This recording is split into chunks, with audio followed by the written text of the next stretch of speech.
बहुत सुंदर देवी जी का गीत है, बहुत पुराना गीत है, सुनाने का प्रयास करती हूँ, सुनिएगा। हरियारा हरियारा सुगावा रतुला दुनो ठोरावा हो, रतुला दुनो ठोरावा हो। अरे उडी उडी बई ठेलाए सुगावा निमिया की गछिया हो। अरे उडी उडी बई ठेलाए सुगावा आढ़ाउल की गछिया हो। बान्हल बाड़े शंकर लाडू अमटल बाड़े दूधावा हो। अरे करीना का लेउआ सीताली मैया रंथावा जाई है दूरिया हो। अरे करीना का लेउआ भवानी मैया रंथावा जाई है दूरिया हो।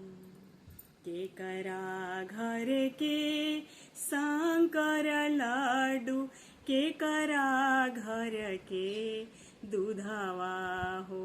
अरे के करा घर के लील बछेड़ावा रंथावा जाई है दूरिया हो। अरे के करा घर के लील बछेड़ावा रंथावा जाई है दूरिया हो। ब्राह्मण घर के शंकर लाडू अहिरा घर के दूधावा हो।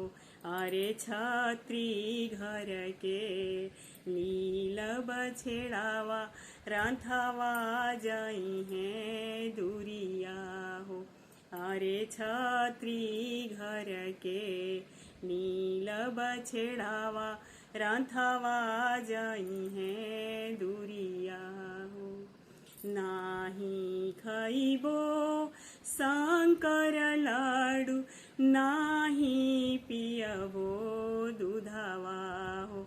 अरे बालक परल बा संकटिया केहू ना गो हरिया हो।